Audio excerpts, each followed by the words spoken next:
Hi, പുതിയൊരു വീഡിയോയിലേക്ക് സ്വാഗതം. ഈ വീഡിയോയും ഹൈറിച്ചിനെ സംബന്ധിച്ചുള്ളത് തന്നെയാണ്. കഴിഞ്ഞ ദിവസം വന്ന ഒരു വാർത്ത, അട്ടപ്പാടിയിലെ മധുവിനെ ആക്രമിച്ച് കൊന്ന കേസില് കുടുംബം ആഗ്രഹിച്ച ആളല്ല പബ്ലിക് പ്രോസിക്യൂട്ടറായി വന്നത് എന്നുള്ള ഒരു കാര്യമാണ്.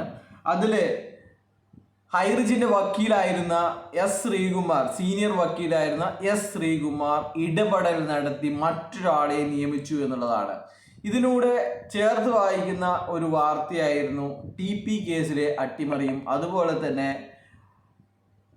നവീൻ ബാബു, കണ്ണൂർ ADM ആയിരുന്ന നവീൻ ബാബുവിൻ്റെ കുടുംബം CBI അന്വേഷണം വേണമെന്ന് ആവശ്യപ്പെട്ട് ഹൈക്കോടതിയിൽ ഒരു റിട്ട് കൊടുക്കുകയും എന്നാൽ അവിടെ ഉണ്ടായിരുന്ന വക്കീൽ, അവരേൽപ്പിച്ച വക്കീൽ വാദിച്ചത് ക്രൈംബ്രാഞ്ച് അന്വേഷണം മതി എന്നുമാണ്. അപ്പോൾ നമ്മൾക്കറിയാം, കേരളം കണ്ട ഏറ്റവും വലിയ മണീചയനായ ഹൈറിച്ചിന് വേണ്ടി അല്ലെങ്കിൽ പതിനായിരക്കണക്കിന് ആൾക്കാരെ ദുരിതത്തിലാഴ്ത്തിയ, അതിനു വേണ്ടി വാദിച്ചിരുന്നത് കമ്പനിക്ക് വേണ്ടി വാദിച്ച ഒരു വക്കീലായിരുന്നു എസ് ശ്രീകുമാർ എന്ന് പറയുന്നത്. ഇതിനു മുന്നത്തെ വക്കീല് എടുത്തൊരു തീരുമാനമുണ്ട്. ഒക്ടോബറിൽ കമ്പനിക്ക് ഒന്നും ചെയ്യാൻ സാധിച്ചില്ലെങ്കിൽ പൈസ കമ്പനി കേസുകളെല്ലാം വിഡ്രോ ചെയ്ത് ഒക്ടോബറോടെ നിക്ഷേപകർക്ക് പൈസ കൊടുക്കുമെന്നുള്ള തീരുമാനമെടുത്തിരുന്നത് അഡ്വക്കേറ്റ് മുഹമ്മദ് ഷാ ആയിരുന്നു. എന്നാൽ ആ തീരുമാനത്തെ അട്ടിമറിച്ചത്, അവർക്ക് പണം കൊടുക്കേണ്ടതില്ല എന്നുള്ള തീരുമാനത്തിൽ എത്തിയത് പുതിയ വക്കീൽ വന്നതിന് ശേഷമാണ്. അത് കമ്പനിയുടെ CEO തന്നെ പറഞ്ഞിട്ടുണ്ട്.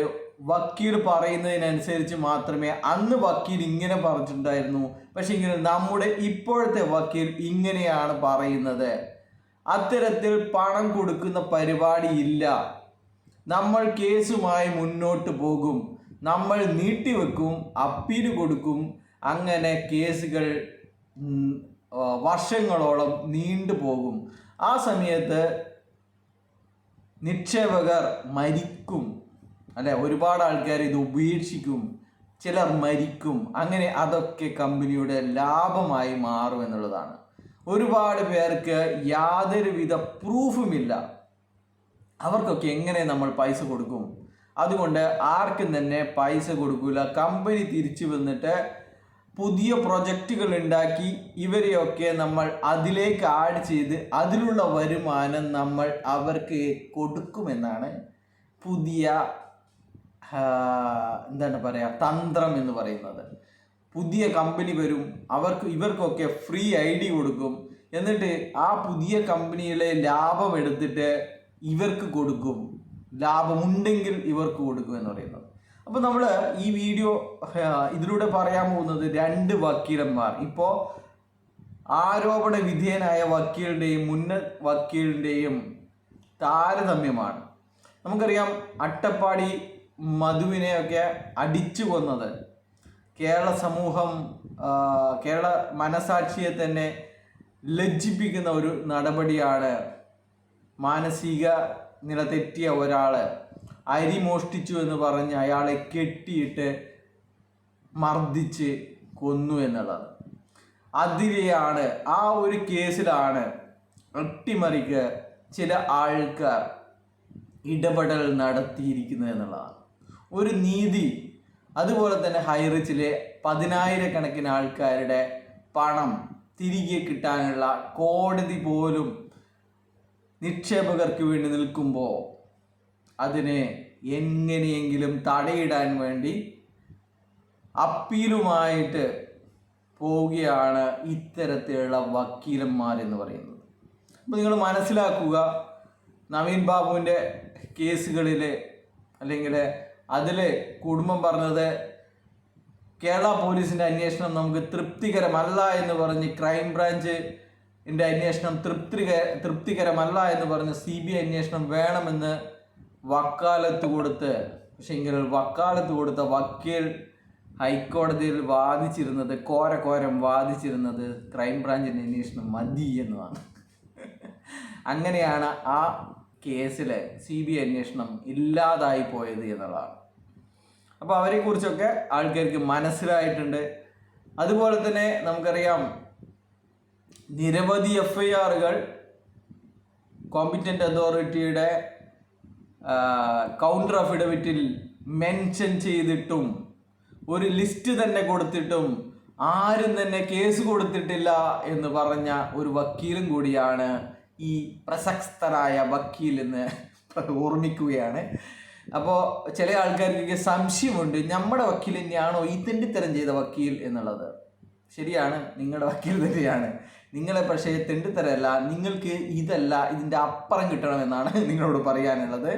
കേസ് കൊടുക്കാതെ 60,000 പോയിട്ട് ആൾക്കാർ കേസ് കൊടുക്കുന്നത് നിങ്ങൾക്ക് കാണുമ്പോൾ നിങ്ങൾക്ക് ലജ്ജ തോന്നുന്നില്ലേ എന്നാണ് ചോദിക്കാനുള്ളത്. നിങ്ങൾക്ക് ലജ്ജ തോന്നുന്നില്ലേ? 60,000 വേണ്ടി ആൾക്കാർ FIR ഇടാൻ വേണ്ടി ക്യൂ നിൽക്കുമ്പോൾ 5 ലക്ഷത്തിൻ്റെ OTT എടുത്ത് അല്ലെങ്കിൽ 50 ലക്ഷത്തിൻ്റെയും 1 കോടിയുടെയും ഐഡികൾ, എനിക്ക് 1000 ID ഉണ്ട് എന്നൊക്കെയാണ് ചില ആൾക്കാർ ഗ്രൂപ്പ് പറയുന്നത്.